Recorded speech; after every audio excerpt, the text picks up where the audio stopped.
Hello students, இன்னைக்கு நம்ம discuss பண்ண போறது suppose CA intermediate accounts group 1 அக்கவுண்ட்ஸ்ல branch accounts chapter May 22 exam பேப்பர்ல ஒரு டிஃப்ரெண்டான ஒரு சம் நான் பார்த்தேன்.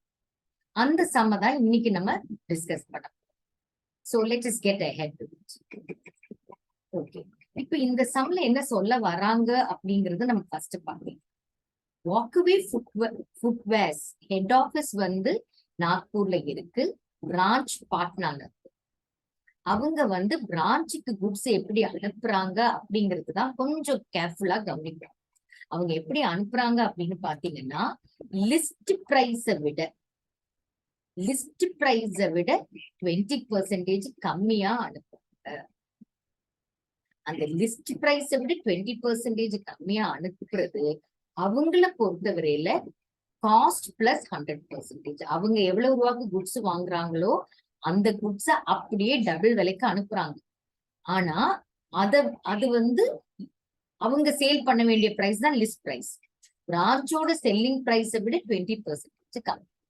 இதுல என்ன சொல்றாங்க அப்படின்னா எவ்வளவு ரூபாய்க்கு இவங்க குட்ஸ் அனுப்புறாங்களோ அதை தான் நம்ம இன்வாய்ஸ் பிரைஸ்ன்னு சொல்லுவோம். அந்த இன்வாய்ஸ் பிரைஸ்ல தான் கேஷ் சேல்ஸ் பண்ணணும். கிரெடிட் சேல்ஸ் பண்றது ஜாஸ்திக்கு, அதாவது லிஸ்ட் பிரைஸ்ல.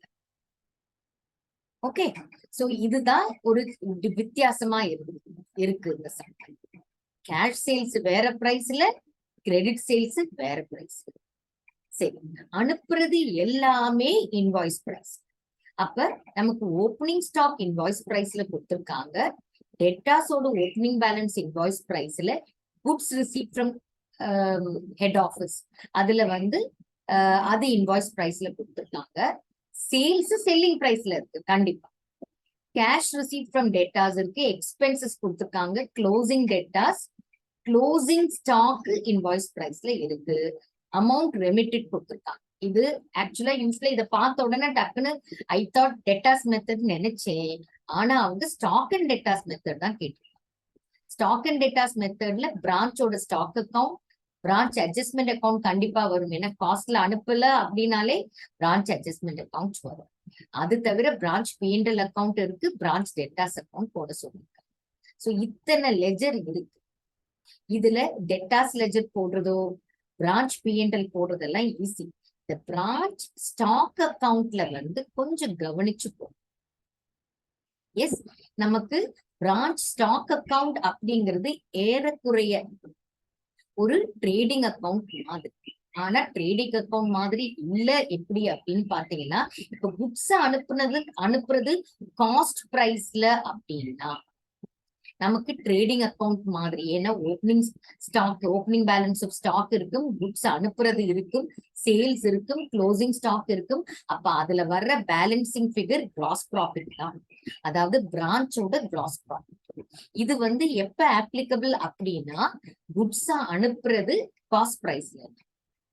இப்ப குட்ஸ் அனுப்புறது வந்து இவங்க இன்வாய்ஸ் பிரைஸ். இப்ப இந்த குட்ஸ் அனுப்புற இந்த இன்வாய்ஸ் பிரைஸ்லயே தான் அவங்க சேல் பண்றாங்க அப்படின்னா ஆட்டோமேட்டிக்கா டெபிட் சைடும் கிரெடிட் சைடும் பேலன்ஸ் ஆகும்.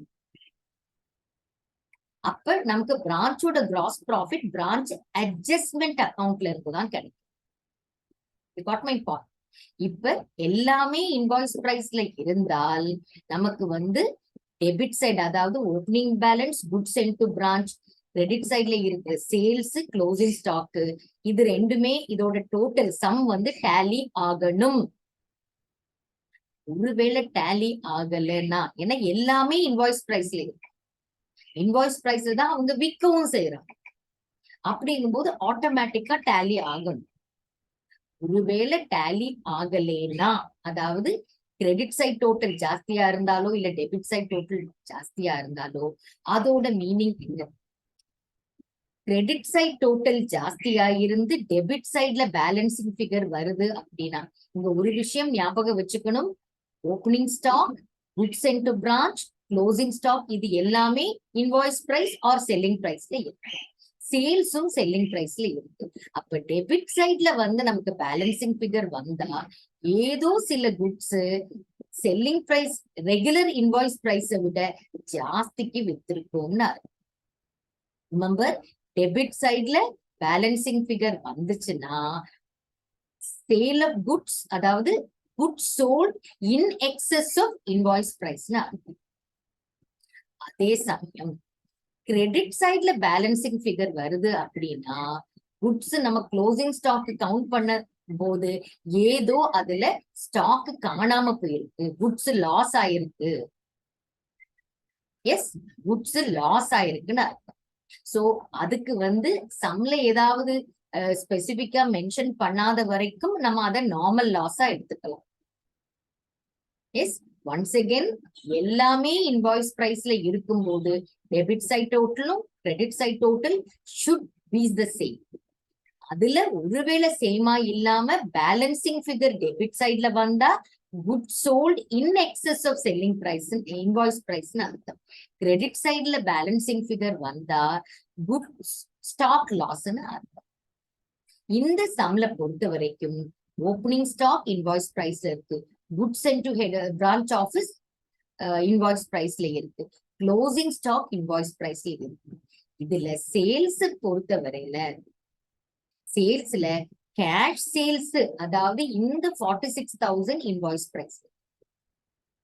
ஆனா இது என்னது, லிஸ்ட் பிரைஸ்ல விற்க சொல்லியிருக்காங்க. லிஸ்ட் பிரைஸ் அப்படிங்கிறது லிஸ்ட் பிரைஸை விட இந்த இன்வாய்ஸ் பிரைஸ் 20% கம்மி அப்படின்னு கொடுத்தாங்க.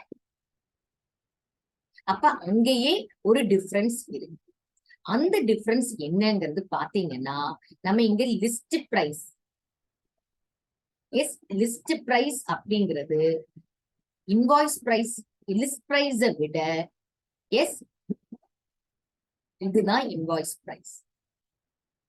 எஸ், லிஸ்ட் பிரைஸை விட 20% கம்மி தான் இன்வாய்ஸ் பிரைஸ். அப்ப லிஸ்ட் பிரைஸ் 100 எடுத்தால் இது 80%. அப்ப இந்த லிஸ்ட் பிரைஸ்ல இருந்து 20% கம்மி பண்ணாதான் இன்வாய்ஸ் பிரைஸ் கிடையாது. அப்ப அந்த 20%ங்கிறது என்னது, 1 lakh into 20%, அதாவது 20,000 ரூபாய் இன்வாய்ஸ் பிரைஸை விட ஜாஸ்திக்கு வித்திருக்காங்க. இந்த சம்ல டைரக்டா கொடுத்துட்டாங்க, அதை டெபிட் சைட்ல போட்டு. அப்ப இந்த 20,000 டெபிட் சைட்ல போட்டாச்சுன்னா அகைன் ஸ்டாக் அக்கவுண்ட் டேலி ஆகணும். டேலி ஆகுதா அப்படிங்கறது நம்ம பார்க்கலாம். டேலி ஆகுதான்னு பார்க்க நம்ம என்ன பண்ணலாம், இது இன்வாய்ஸ் பிரைஸ்ல குட்ஸ் சென்ட் 1,30,000.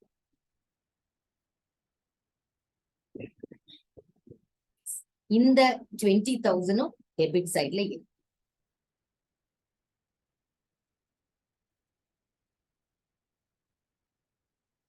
இப்ப கிரெடிட் சைட்ல என்ன இருக்கு, இந்த 1,46,000 இருக்கு. 1,46,000 இந்த 17,600 க்ளோசிங் ஸ்டாக் ஆட் பண்ண.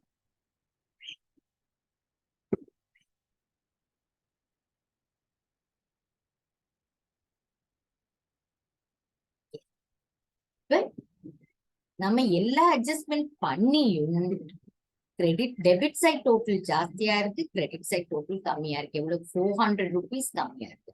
அப்ப கிரெடிட் சைட்ல பேலன்சிங் ஃபிகர் வருதுன்னா அது ஸ்டாக்.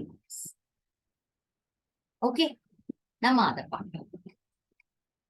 சோ இத போட்டுட்டோம், இது போட்டுட்டோம், இது நமக்கு ஏற்கனவே இந்த அட்ஜஸ்ட்மெண்ட் பண்ணிட்டோம், இது போட்டுட்டோம், இது போட்டுட்டோம், இது பேலன்சிங்.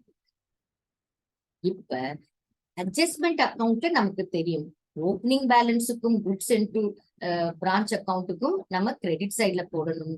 இந்த சேல்ஸுக்கும் இது க்ளோசிங் பேலன்ஸுக்கும் டெபிட் சைட்ல. அப்ப இது க்ளோசிங் ஸ்டாக்கோட அட்ஜஸ்ட்மெண்ட். இந்த 60/160 எப்படி வந்துச்சு யோசிங்க.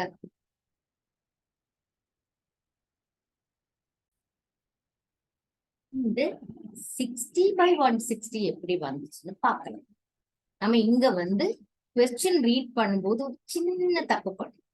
இங்க இன்வாய்ஸ் பிரைஸ் காஸ்ட் பிளஸ் 100% கிடையாது, லிஸ்ட் பிரைஸ். அப்படின்னா நம்ம லிஸ்ட் பிரைஸ 100 எடுக்கணும். எஸ், அப்ப இன்வாய்ஸ் பிரைஸ் அதை விட 20% கம்மி.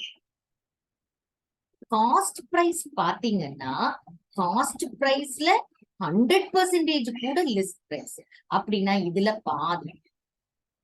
அப்ப இங்க வந்து லிஸ்ட் இந்த ஹெட் ஆபீஸ் அக்கௌண்ட்டை பொறுத்தவரையில இது 50, இது 100, இது 80ன்னு எடுத்துக்கோன்னு வச்சுக்கோங்க.